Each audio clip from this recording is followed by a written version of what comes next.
오늘 오후에는 주는 우리 아버지시라 하는 제목으로 은혜를 좀 나누고자 합니다. 오늘 본문은 우리가 읽어보신 것처럼 이것은 이사야의 기도입니다.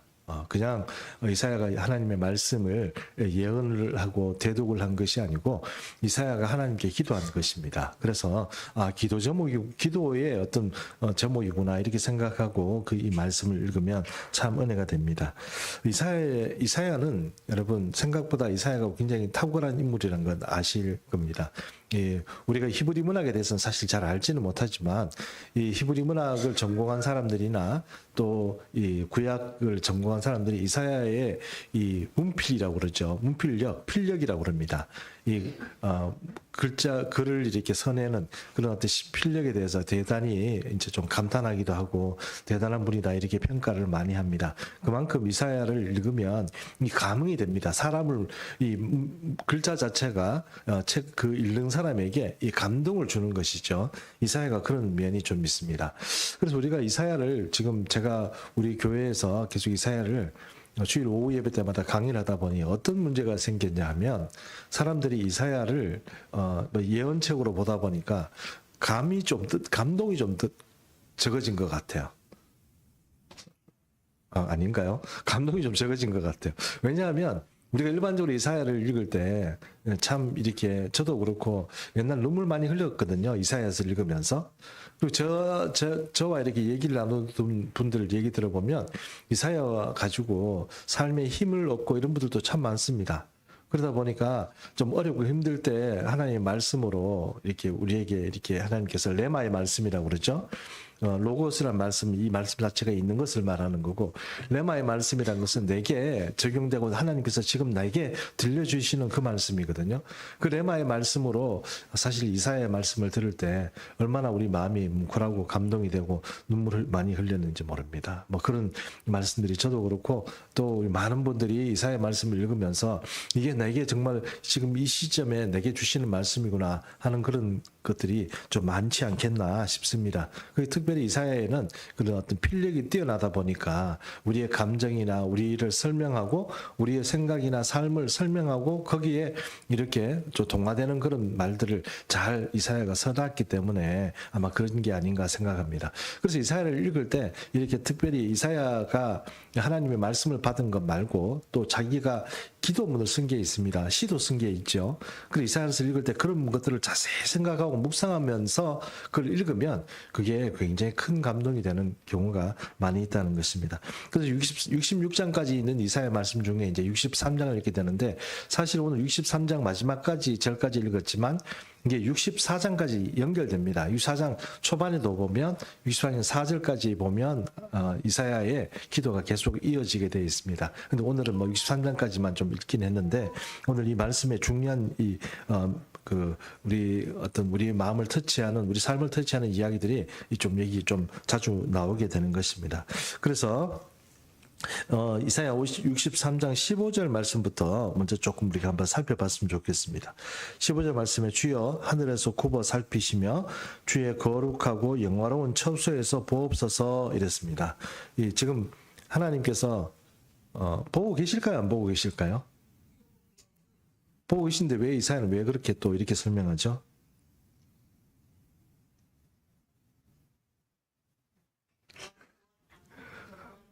지금 어떤 상태냐면 이스라엘 백성들이 하나님의 견책을 받고 하나님께 이렇게 지금 질책을 받고 있는 상황이다 보니까 하나님과 이스라엘 백성들 사이에 별로 안 좋은 거죠.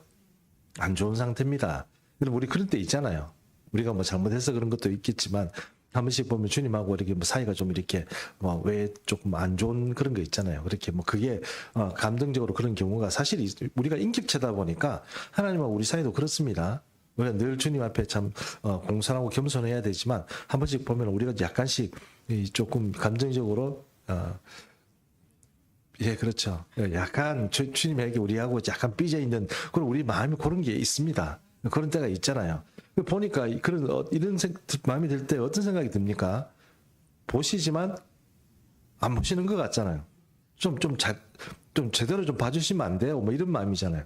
지금 내가 이렇게 힘들고 괴로운데 좀 열심히 좀 봐주세요. 이런 얘기 아닙니까? 그러니까 안 보시는 게 아니죠. 그러니까 이사야는 지금 저 좀 봐주세요. 지금 그 얘기를 하는 겁니다. 좀 굽어서 살펴보세요. 굽어서 좀 그냥 이렇게 보지 말고 굽어서 저 좀 보세요. 이렇게 지금 아주 간절하게 그런 마음으로 요청을 하는 것입니다. 주의 열성과 주의 능하신 행동이 이제 어디 있습니까? 옛날에 그렇게 열심히 도와주시고 열심히 막 기적도 일으키고 그러시더니 지금 내가 이렇게 아프고 괴롭고 힘들고 돈도 없고 이런데 왜 안 도와주십니까? 이 얘기죠. 왜 안 도와주십니까? 도대체 그 옛날에 그 도와주시고 다른 사람들은 간증할 때 보니까 이렇게 내가 이렇게 간암으로 죽어가다가 주님께서 살려주셨습니다. 뭐 이런 얘기도 많이 하던데 그런 열성과 그런 어떤 하나님의 살아계시던 그런 은혜가 기적이 저한테는 어디 있습니까? 왜 나한테는 없습니까? 그 얘기를 지금 하는 겁니다. 물론 이제 우리 개인적인 소망이지만 이사야가 지금 하는 얘기는 뭡니까? 우리 민족에게 왜 이렇게 민족이 어렵고 힘들고 이렇습니까? 뭐 그런 얘기라고 할 수 있습니다.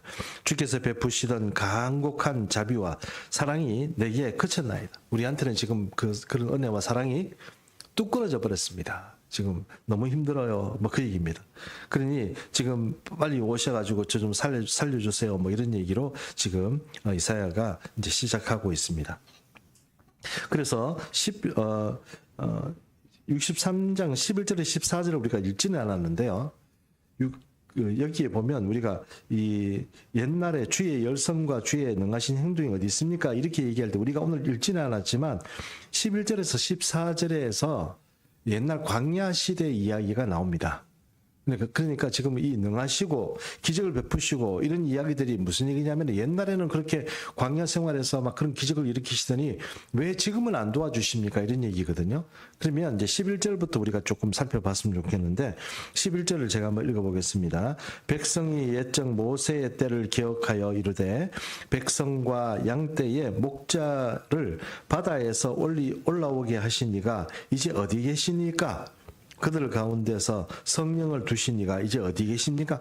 어디 계십니까? 11절의 말씀처럼. 지금 모세 백성들이 얘기합니다. 옛날 모세 시대 때는 바다에서 건져 올랐다는 얘기가 무슨 얘기입니까? 홍해를 갈라서 백성들이 마른 땅을 홍해를 건너고 그 다음에 애굽 백성들이 뒤로 쫓아왔을 때 바다가 닫혀서 애굽 백성들의 군대를 다 무찔렀죠. 예, 문질렀습니다. 그렇게 하시던 모세 시대에 그분이 어디 계시냐 이 얘기입니다. 그렇죠? 그 11절의 말씀은 결국은 홍해 시대에 출애굽할 때 하나님께서 그렇게 이스라엘 백성들을 보호하고 지키시더니 지금은 왜 잠잠하고 계십니까? 그 얘기를 지금 이사야가 하는 것입니다. 이런 때 있죠?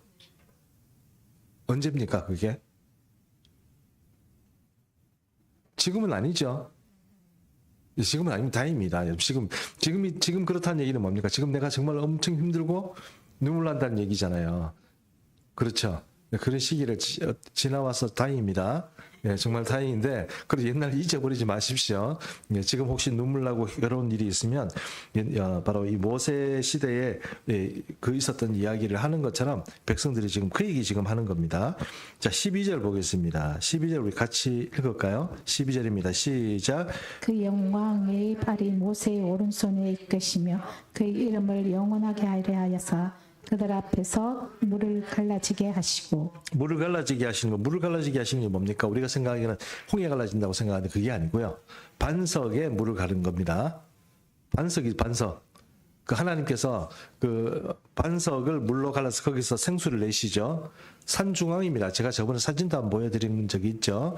산 중앙에서 반석을 갈라서 그 돌이 엄청 큽니다. 그런데 반이 쫙 갈라지는데 그 반이 어떻게 갈라졌느냐 하면 거기 자세히 가본 분들은 그렇게 얘기를 해요. 칼로 이렇게 자르듯이 단면을 그렇게 자르듯이 잘랐다고 얘기해요. 물론 이제 그게 벌써 500년, 600년 전이니까 벌써 오래됐죠. 그죠? 출애굽 시대니까 엄청 오래된 얘기죠.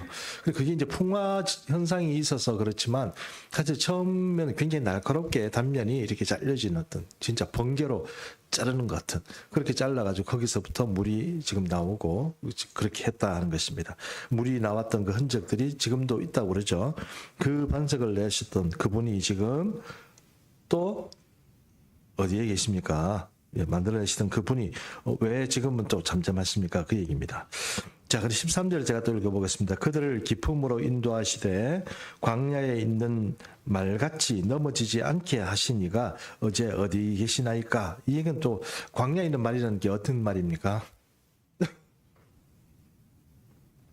광야에 있는 말이란 건 막 마음대로 막 달리는 힘 좋은 말이라는 뜻입니다. 이스라엘 백성 자체가 유약하거나 뭐 나라가 뭐 새가 좀 약하거나 이런 게 아니고 마음대로 막 뛰어다닐 만큼 그렇게 왕성하던 그런 그 시대에 그런 어떤 나라 그 말을 말하는 것이고 14절에 여호와의 영이 그들을 골짜기로 내려가는 가축같이 편히 쉬게 하셨도다. 주께서 이와 같이 주의 백성들을 인도하사 이름을 영화롭게 하셨나이다 하였느니라 이랬습니다.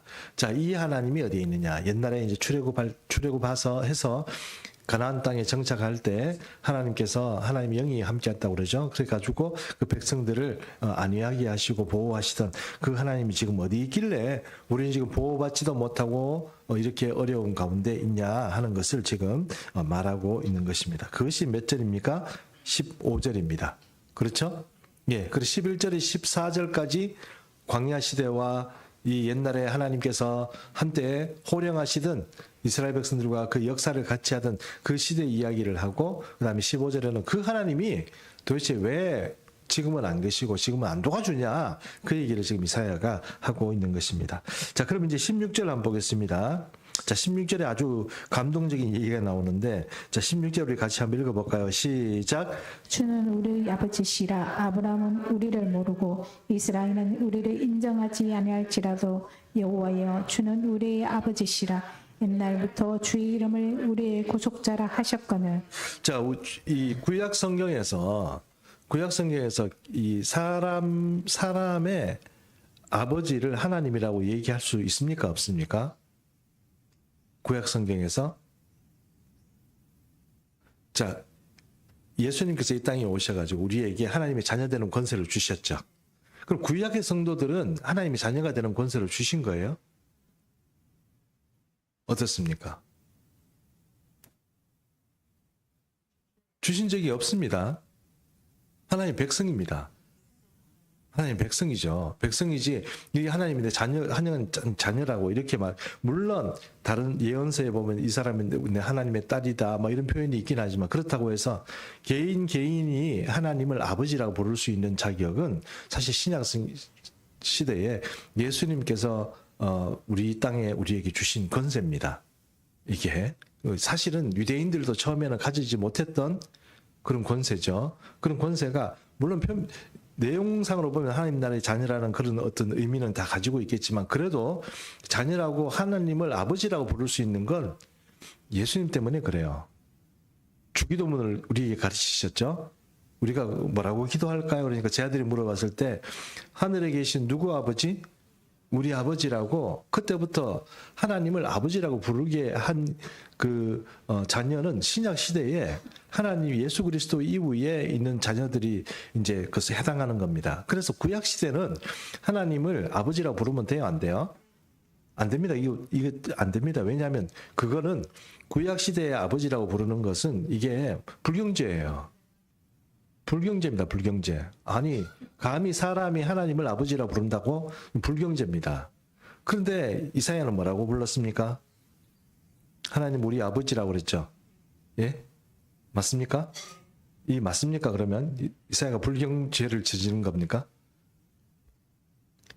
저도 제가 왜 이런 말씀을 드리냐면 저도 신학을 공부할 때 구약 시대는 절대로 하나님을 본 사람도 없고 보면 죽고 그다음에 그런 어떤 우리 있지 않습니까? 그런 얘기가 있는데 여기 보니까 하나님 우리 아버지라 이러니까 굉장히 어떻게 이사야는 하나님을 아버지라 불렀지 이렇게 불렀는데 여기서 예수님이 말씀하신 것처럼 하늘에 계신 우리 아버지 부른 것처럼 이사야도 이렇게 불렀구나 이렇게 생각했는데 그게 아니고 그것은 개인의 하나님을 부른 것이 아니고 누구를 부른 거예요? 이스라엘 탄생을 만들어내신 하나님 백성을 만들어내신 그 하나님에 대해서 이제 아버지라고 부르시는 거예요. 이 모든 근본이 누구부터 온 것이다? 하나님이 시작하신 거고 하나님이 처음부터 하신 거다. 그런 의미에서 아버지라고 얘기하는 겁니다. 그 얘기를 그럼 어떻게 알 수 있냐? 여기 보면 아브라함 뭐라고 그랬습니까? 아브라함은 우리를 모르고 이랬습니다. 아브라함이 우리를 모른다는 의미는 어떤 것입니까? 아브라함이 우리를 모른다는 의미는 여러분 생각해 보셨습니까? 저는 아브라함 이런 겁니다. 얘들은 나처럼 하나님을 순종하고 믿음하고 그런 애가 아니고 이런 불안당하고 이런 후레 자식들은 하나님의 백성이라고 할 수 없습니다. 쟤는 나하고 상관없어요. 얘들은 나하고 틀린 겁니다. 하나님, 쟤들은 내가 뭐 이렇게 우리 후손이긴 하지만 저하고는 어때요? 상관없는 놈들이에요. 그 얘기를 지금 아브라함이 쟤는 몰라요. 저 나하고 상관없는 놈들이에요. 이렇게 얘기하는 거 거부받는 그런 백성들 말이에요. 패역하고 하나님을 배반한 그런 이스라엘 지금 상태를 말하는 겁니다. 그런 상태들을 말하는 거, 그것을 이제 아브라함은 내를 모른다, 우리를 모른다 그러고 저런 후레 자식들은 나하고는 상관없는 사람들이에요. 그런 얘기하고 여기 보니까 또 이렇게 얘기하죠. 이스라엘은 우리를 인정하지 않는다 그랬습니다. 이스라엘이 누구입니까? 야곱을 말하는 거죠. 그렇죠. 이스라엘 야곱 맞죠? 예, 이스라엘 야곱을 말하는 겁니다.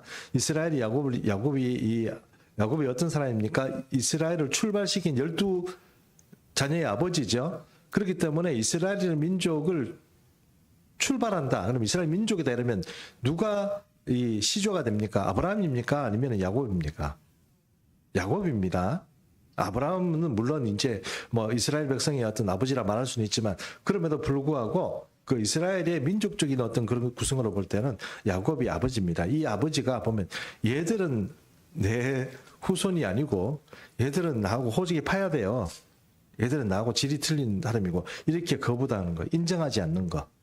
막 그렇게 얘들은 지금 호적에서 파야 됩니다. 뭐 이렇게 얘기할 만큼 패역한 이스라엘 백성. 그리고 볼 것 없고 이제 버림받은 백성들, 이런 백성들을 얘기할 때 이제 아브라함은 모르고, 아브라함 우리를 모르고 이스라엘은 우리를 인정하지 않는다, 이런 표현을 쓴 겁니다. 이사야가 보니까 완전히 버림받은 민족이 되었다는 것입니다. 그래도 하나님은 우리를 버리면 돼요, 안 돼요?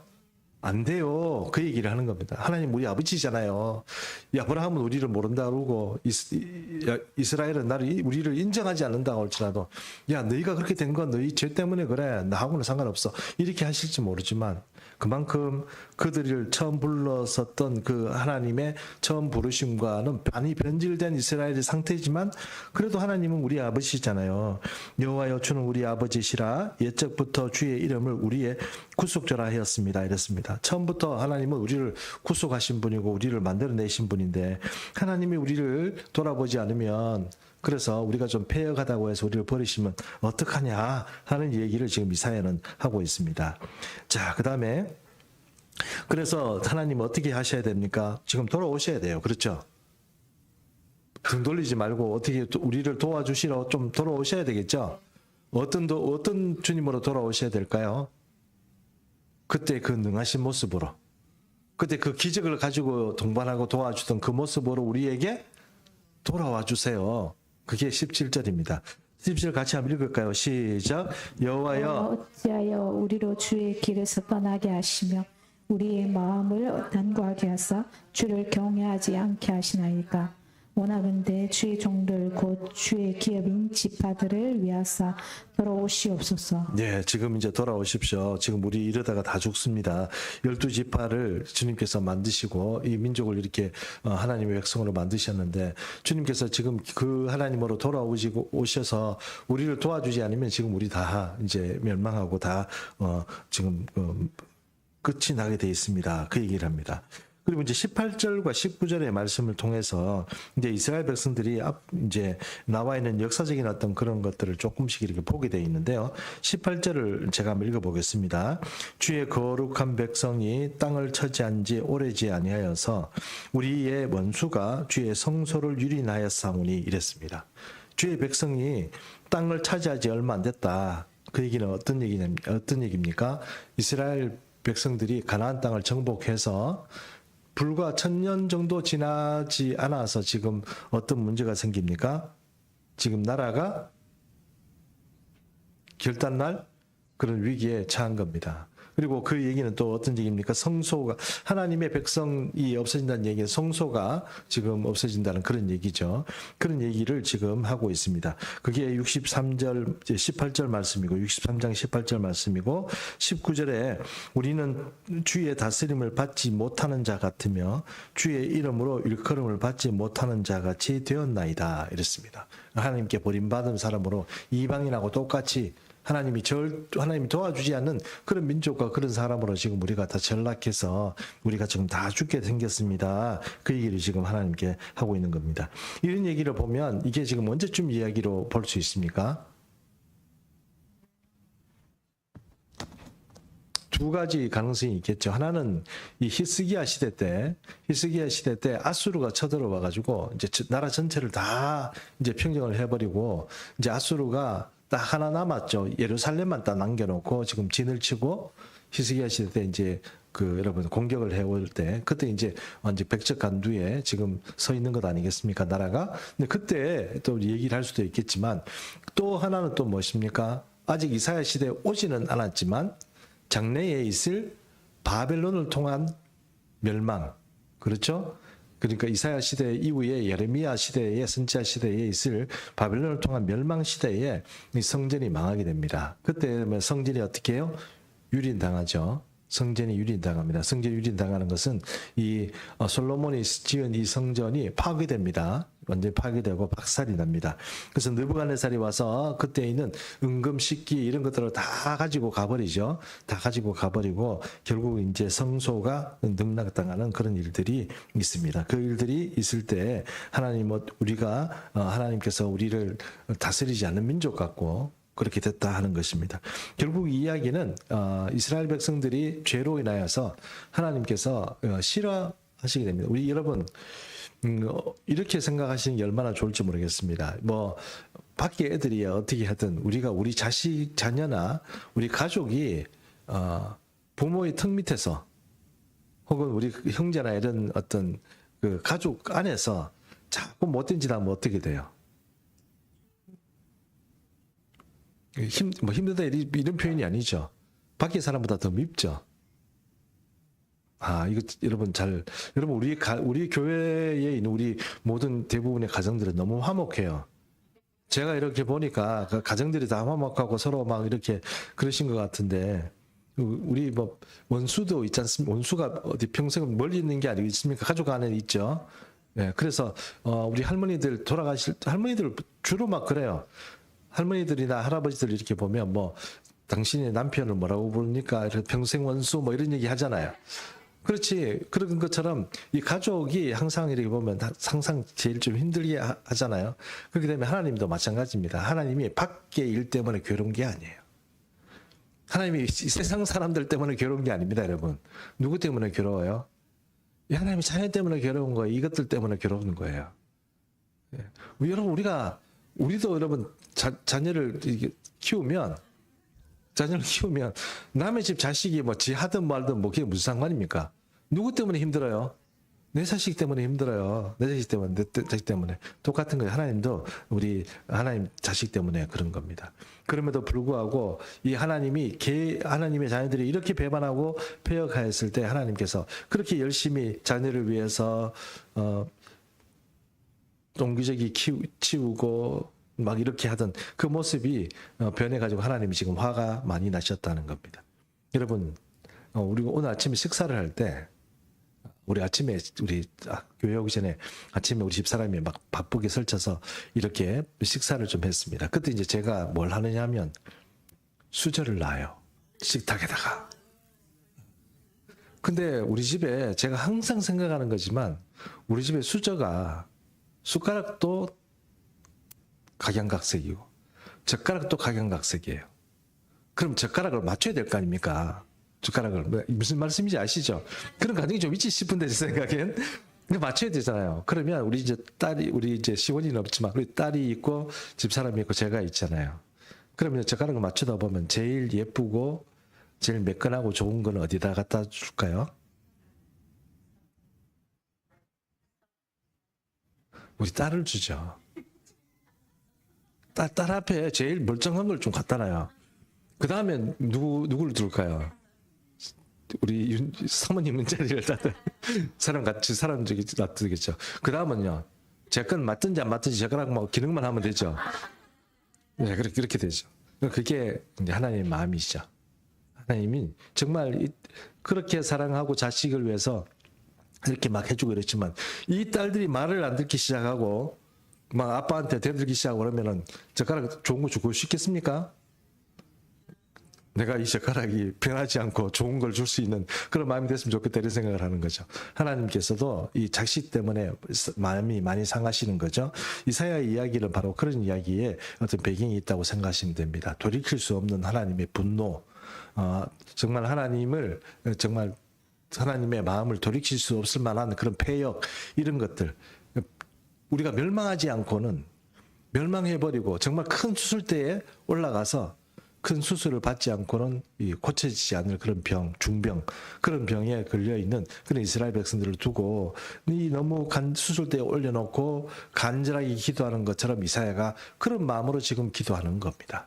우리에게도 그런 뭐 삶이 있겠죠. 그런 삶에 있어서 이사야도 바로 그런 마음으로 지금 그 이스라엘 백성들을 생각하면서 기도하고 있는 것입니다. 그것은 하나님 우리 아버지시잖아요. 우리가 인정받지 못할 만큼 그렇게 패역하였어도 하나님 우리를 이렇게 살려주십시오. 이제 돌아오십시오. 그런 얘기를 합니다. 이러다가 성소가 파괴된다는 것은 뭡니까? 그것이 이스라엘 존재 자체가 파괴된다는 뜻입니다. 우리가 이렇게 멸망하다가 결국은 성소까지 다 부서지고 우리나라가 망하겠습니다. 하나님의 백성이 다 없어지겠습니다. 그 얘기를 지금 간절히 기도하고 있는 것이 이사야의 기도인 것입니다. 우리 삶에 이런 것이 없었으면 좋겠지만 그래도 이사야의 말씀을 보면서 여러분 생각해 보십시오. 정말 이사야처럼 이렇게 좀 간절히 기도할 수 있는 그런 우리가 되었으면 좋겠고 우리 민족을 위해서도 이렇게 기도했으면 좋겠고 선교를 위해서도 우리가 이런 마음으로 주님 앞에 기도했으면 좋겠다 하는 생각을 해봅니다. 오늘 여기까지 하겠습니다. 제가 기도하겠습니다. 살아계신 하나님 아버지 하나님